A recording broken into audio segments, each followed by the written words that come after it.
Thank you very much. So we'll kick off by inviting Isla, Isabel and Ailey to talk about their work over the last wee while. Thank you. Thank you. I'll just share my screen. Okay. Can you all see the document on my screen? Okay, perfect. Because I can never see what I'm sharing. Right, so yeah, thank you for that.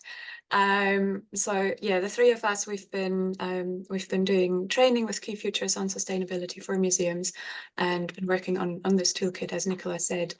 And I think one of the main challenges at the beginning was to find a way to make it useful for all the different museums at the different stages they're at in their sustainability journey. So we have tried to do that now, and that results in an awfully long document. So we have tried to also section it into shorter documents, and so that you can then find what is relevant to you and refer to the relevant parts of the document. But we'll just have a look at it together for now, so you know what it's all about, and then it'll be easier, hopefully, for you to work with it.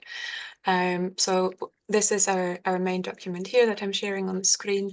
It is unfortunately over 50 pages, so yeah, apologies for that, not expecting everyone to read all of it.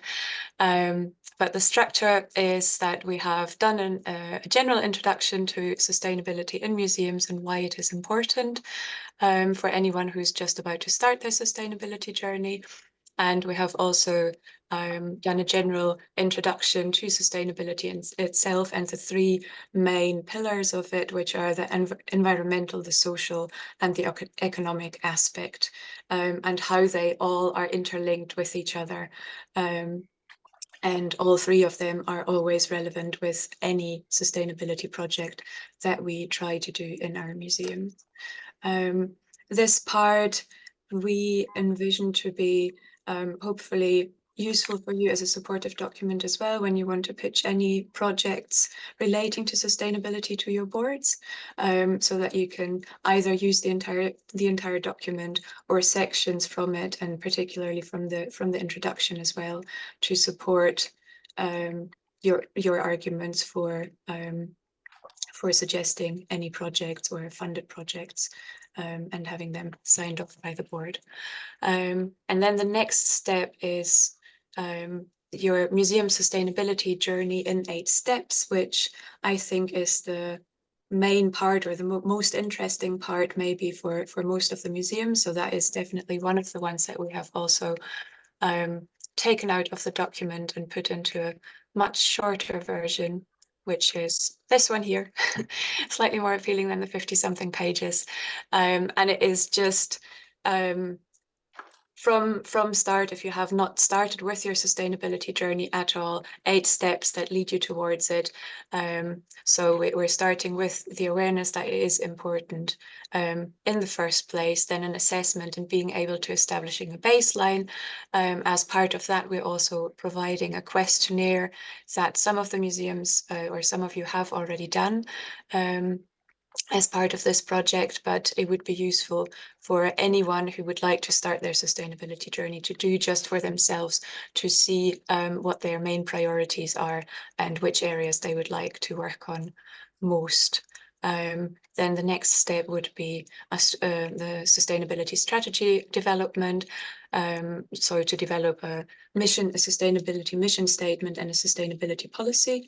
We have taken those two as separate parts of the sustainability journey, and we're aware that some museums have either a mission statement or a policy, but we thought particularly in terms of communicating with visitors and funders and stakeholders of the museum, it might be really useful to have a short and concise mission statement on your website or readily available for anyone who would like to read it, and then a more detailed policy for your own use. And because statements and policies can be a tedious task to write, we have also included some examples of mission statements and 2 examples of a sustainability policy within the large document there, which you can then which you are free to just copy and adjust to your to your personal needs. And then once you have done that, obviously cultivating your all of that is very important. And trying to find projects to engage in and potentially projects to find funding for as well. And then the next few steps are, if you have already done those basic steps on how to advance your sustainability journey, how to incorporate the projects you have come up with, how to find funding for them, and also engage your museum community, the volunteers, the visitors, into this commitment you have made on improving your sustainability. All those 8 steps that are sort of briefly explained in this short document, you will find within the large document, and each of the steps has a page or more, sort of going into more detail, giving some examples of projects, and talking you through the process a little bit more. So that's, yeah, as I said, that's probably the key point of the whole document, those 8 steps, and for you to find which of those 8 steps you are at and taking it from there. The last step, when you already are on your sustainability journey, is one that we have put quite a lot of information in, and part of that is an action plan, which we see as coming after your mission statements and policy, and having already put some thinking into upcoming projects. You are then at a stage when you can develop an action plan, and Isabel has developed one, really nice one, which is very easy to understand, which I've got here, and she will talk you through that while I share it on the screen there. That's perfect. Thank you, Ayla. Yeah, hopefully everyone can see that. So yeah, this action plan template really focuses on the environmental pillar of the sustainability area. So it's very much sort of practical areas that you could focus on initially. So I've got different categories. So yeah, utilities and energy. And then if you scroll down, you'll get some examples of other areas that you can focus on. And the idea is that you could have a look at this template and start sort of ticking off things that you're already doing, and then also consider areas that you could try and achieve in the future, and possibly include sort of target dates. So hopefully it's quite a user-friendly starting point for some actions, and it's very broad, and I think it complements a lot of the other information that's in the toolkit. But as I say, this is very much the environmental stuff. Yeah. And I've gone through this process with 3 museums, so with Gairloch, with Strathnaver, and with Strathpeffer. So if anyone's got any questions, I'm happy to answer them, but also you could get in touch with those museums because they've had a bit of experience with doing this too. Thank you. Thank you. Yeah, and then the document, maybe just to add at the end before I hand over to Ely, is, sorry, I'm just scrolling through. It has several tables as well, which will give you some ideas on what sort of projects you could start with your museum. So there's a general one here, and then we've got later on, we've got a table, if I do find it here, with lots of example projects that some museums have already started, or that could be interesting. And it is sort of divided into general goals, short-term goals, sorry, and mid and long-term goals. And that is obviously also dependent on your museum and where you're at. So it's a rough division into those 3 categories, but it might be slightly different for your particular museum. And it's not an exhaustive table, of course. It's just to give you ideas on what sort of projects are possible and what sort of projects other museums have successfully applied for funding for as well. And then we also have a list of resources and a glossary of sustainability terms. And the glossary is probably quite self-explanatory, but just to go into the list of resources, you'll see that there's quite a few different ones. So there's a few resources for training, for schemes that we very much recommend you would become part of, but also on sustainability itself and how it relates to museums. And what I thought was really useful, at the end, other museums that have, on a admittedly quite a large scale, put their plans into action very successfully in terms of sustainability. So they're just really, you can draw a lot of inspiration from those projects, I think, if you just look at them, and they're explained in a really nice way, and quite a few UK museums amongst there as well. So it's just to get more ideas, because in the end, I suppose it's up to each museum itself what they would like to do, and also very much we're aware of capacity matter, because most museums are already very stretched. So we're hoping that this document, or the toolkit, the whole toolkit, which is quite a lot of documents, will help with saving a bit of time there and saving a bit of resources, and will help you along with the journey, and hopefully thereby also save further help with the finances. Oh God, I'm not finding any words. I better hand over to Ely. Sorry about that. Thank you.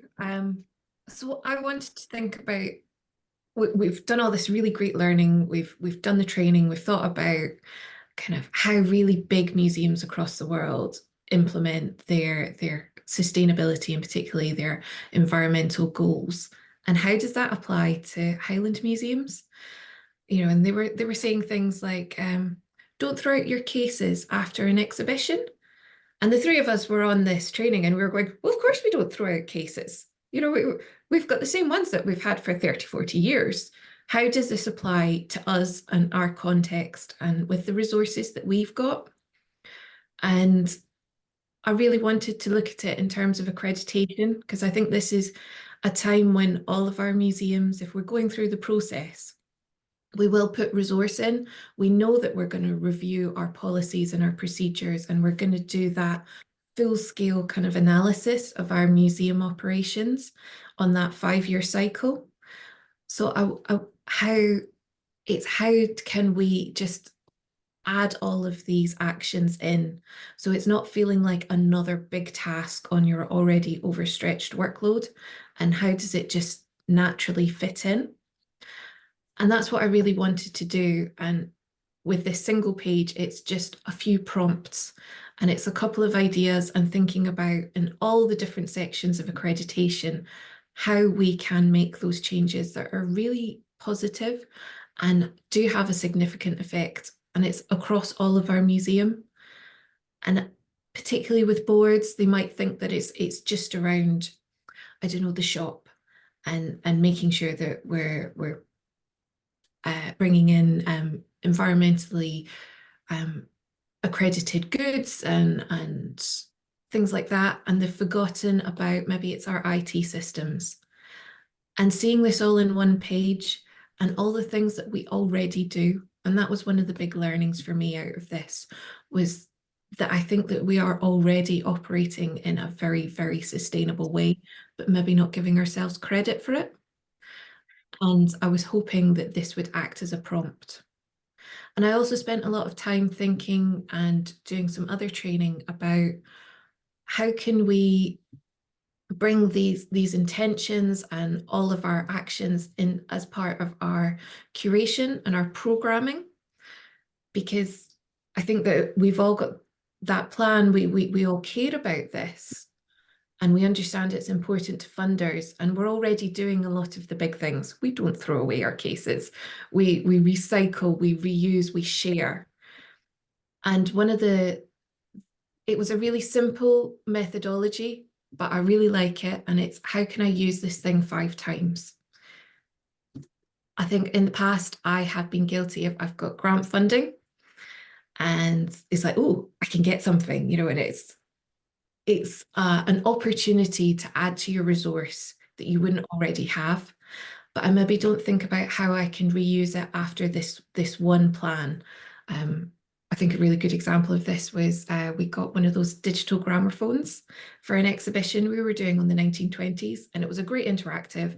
Kids loved playing with the gramophone element because they just never played with records before. But it's how we didn't think about how we would use it another 4 times. It just had that single purpose, and then it sat on the shelf. And what was the point in that? Whereas I think now I would go back and I would want to come up with 4 other uses. Am I going to create a special children's learning thing around it? Am I going to offer it to the community? Would they want to use it as a bit of a lending bank? How are we going to build another exhibition that would use this? And then how am I going to recycle it? And just thinking about that whole lifeline. So yeah, it's how can I use everything 5 times? That's been one of my big takeaways.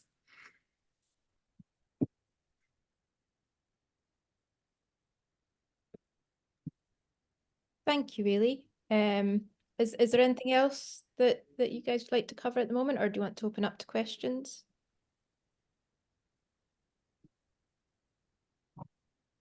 Yep, well, thank you very much. I think we'll all agree it's a huge amount of work in there. There's an awful lot of content and really valuable, actionable tools in there for us to use within our own organisations as we need them. But as we see, there is quite a lot in there, so this is an opportunity to ask them a bit more about that. Part of this project was to create a kind of strong peer network for this, for anybody who's maybe starting on their sustainability journey and is looking for some advice or some support in these areas. Then we're really lucky now to have Isla, Isabel and Ailey as part of that network to help strengthen the whole of our area as together. So yeah, please use this time to ask any questions you have about how the toolkit can work for you, any concerns you have. We will be putting it all on the website, I'm hoping later today, so I'll be able to introduce that to you all as well. But yeah, sorry, was somebody? Yeah, if anybody's got any questions or comments.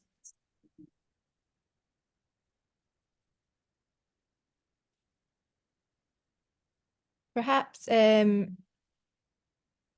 might be useful. I don't know if Isabel or Isla have got any chance to say if somebody was coming to this for the very, very first time and was not sure where at all to start, what document would you recommend they looked at first?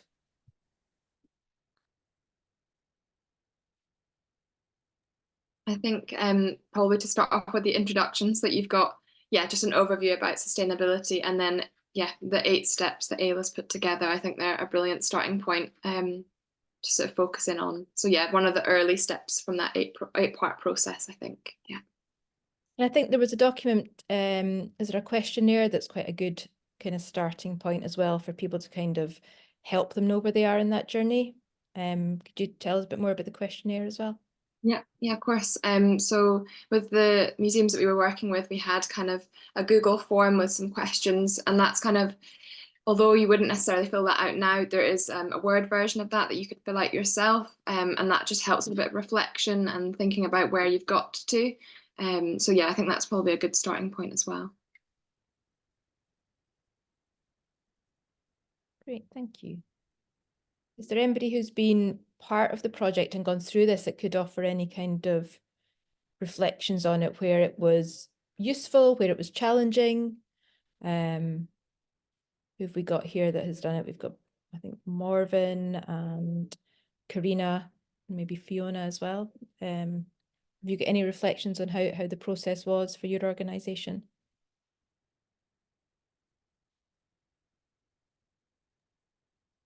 Yeah, no, I find the process really, really useful to get us to start thinking about things that we haven't perhaps prioritized in the past. But like Ailey was describing, it's that sort of holistic approach over everything we do, not just the procurement and things like that.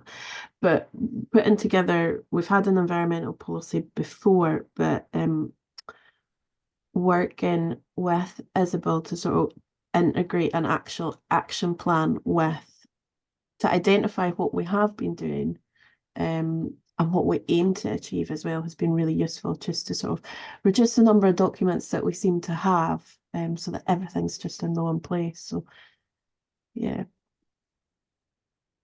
Great, thank you, Fiona. That's really useful. And yeah, as part of the peer network, we're hoping that the museums have been involved. I'd be happy if somebody was, to reach out to you to say, I'm just starting my sustainability policy or looking at this action plan.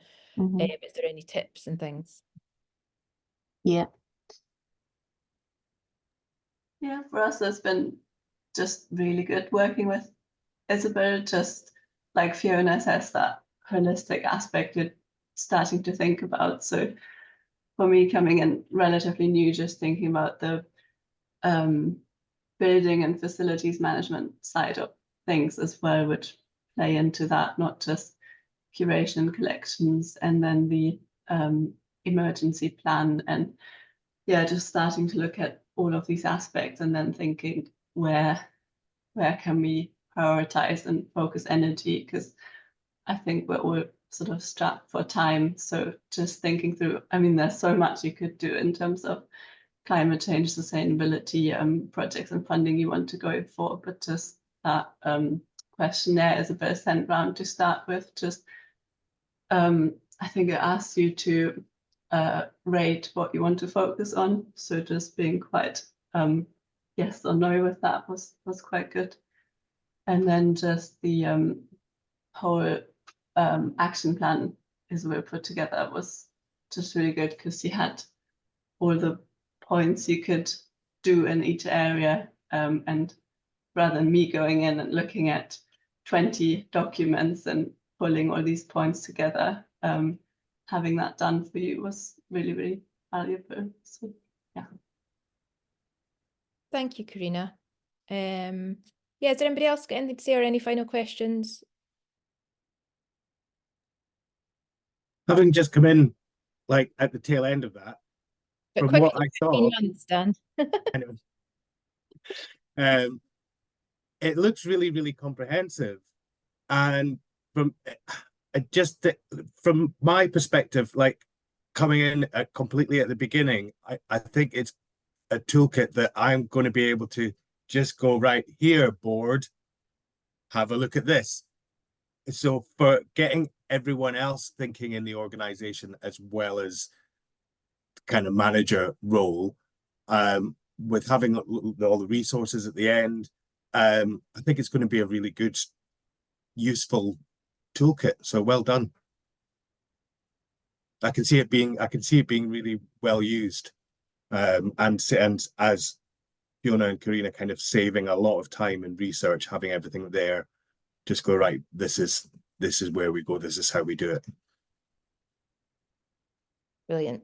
Thank you, Dan. Well, we will look to get everything on the website in the next day or two, and present that as best we can. But again, that's something that is open to change. So if we find that you think it's not working for you or anything's difficult, please feed back to me, because there might be a little testing as to how it's easiest to find things on the page within the limitations of our quite basic website. But yeah, looking for sort of feedback on the content of the documents, how you're able to use them, but also how easy they are to access within our resource page, because I can then move things about to make that a bit easier too. Great, well, thank you very much to Ailey, Isabel and Isla. That was really useful for you to introduce it all to us, and a power of work, which I hope is going to be really, really helpful for all the sectors. So thank you very, very much for your time and commitment to this project. Yeah, so now we've just got kind of an open floor for the last half hour. If anybody's got any questions or any comments that they'd like to raise with their fellow peers. I'd quite like to introduce